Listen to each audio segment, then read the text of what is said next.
Nah, magnetic disk ya, karena memang biasanya kalau untuk menyimpan data yang sangat banyak, satu hard disk saja jelas tidak cukup. Nah, biasanya hard disk tadi akan kita gabungkan dia ya menjadi RAID. Nah, RAID ini adalah kepanjangan singkatan dari Redundant Array of Independent Disk.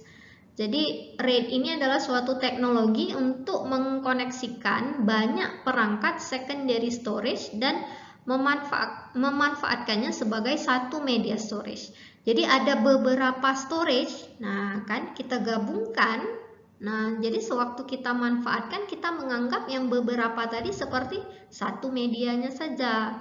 Nah, hal ini bertujuan untuk mengurangi kemungkinan kehilangan data, ya, data loss failure. Nah, RAID ini itu nanti akan terdiri dari beberapa kumpulan disk, array of disk istilahnya, yang dikoneksikan untuk mendapatkan tujuan yang berbeda-beda bergantung kepada level dari RAID yang digunakan. Nah, RAID level ini nanti ada beberapa, ada yang level 1, level 0, 1, 2, 3, 4, 5, dan 10. Namun yang sering digunakan adalah level 0, 1, 5, dan 10. Kita lihat pertama sekali apa makna dari level RAID 0. Nah, jadi kalaupun misalnya kita memiliki kumpulan disk ya, pada RAID 0 itu data dipisah ke dalam blok dan blok tersebut didistribusikan satu per satu ke semua disk. Nah, anggaplah misalnya kita ada data A, B, C, D, E, F. Nah, data pertama karena kita ada 3 disk di sini, data pertama masuk ke sini A, kemudian B masuk ke disk yang kedua, C masuk ke disk yang ketiga, D seperti apa? Disk masuk ke disk pertama lagi, E masuk ke disk yang kedua, F masuk ke disk yang ketiga. Jadi seperti itu berlangsung terus. Jadi dia akan didistribusikan satu per satu ke semua disk. Jadi maknanya setiap disk akan menerima satu blok data untuk ditulis dan dibaca secara paralel. Nah, karena sifatnya paralel di sini ya, jadi dia lebih cepat. Jadi RAID 0 ini cepat. Nah, jadi secara paralel tadi dia akan menaikkan kecepatan dan performa dari perangkat storage. Nah, namun kekurangannya apa? Jadi pada RAID 0 itu tidak ada parity dan backup. Nah, sehingga kalau ada sesuatu yang terjadi pada disk yang kedua ini, maka kita sudah kehilangan data B dan data E ya, karena tidak adanya parity dan backup. Nah, kemudian ada level RAID 1. Nah, RAID 1 ini menggunakan teknik mirroring. Jadi data yang sama itu akan dikopi ke hard disk yang lain sama persis. Ya, jadi dari sisi toleransi kesalahan, nah ini aman. Nah, kenapa maknanya aman?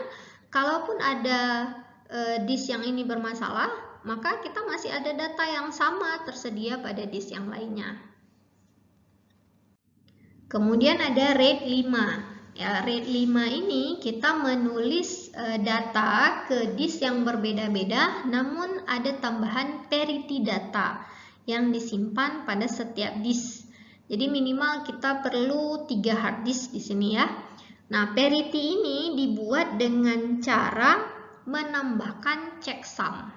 Nah, checksum ya, checksum ini digunakan untuk mengecek kesalahan. Ya, jadi jika ada yang bermasalah, nanti jika ada disk yang bermasalah, disk failure, maka satu disk yang rusak tersebut itu tidak akan mempengaruhi data yang lain. Jadi bisa diulang, diambil kembali. Nah, jadi parity ini sebagai satu cara untuk memeriksa kesalahan. Nah, namun pada tipe RAID 5 ini ya kita harus menyediakan tempat yang terpisah ya. Jadi seperti andai misalnya kita punya 3 tera hard disk, maka sebetulnya 1 teranya itu sudah kita gunakan untuk parity. Jadi yang bisa kita pakai hanya 2 tera saja. Kemudian ada RAID 10. Nah, ini mungkin yang sering digunakan sekarang, yaitu kombinasi antara RAID 1 dan RAID 0. Ya, RAID 1 itu kita kenal dengan sifatnya mirroring, kemudian RAID 0 itu dengan teknik pembagian data. Nah, minimal di sini kita perlu 4 hard disk. Ya, jadi misalnya kita ingin menyimpan data A, blok A, B, C, D, E, F. Ya, jadi A itu nanti kita simpan di ini. Nah, seperti ini otomatis. Jadi ada mirroring pada disk 1 dan disk 2 ini kita simpan data A. Bagaimana dengan data B? Data B kita bagi, kita distribusikan ke disk yang lain. Nah, kita masukkan ke disk 3 dan disk 4. Kenapa ada disk 4 lagi? Karena kita menggunakan teknik RAID 1 mirror.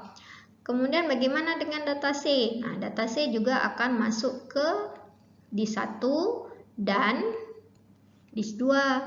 Nah, bagaimana dengan data D? Data D itu akan masuk ke disk 3 dan disk 4 dan seterusnya seperti itu.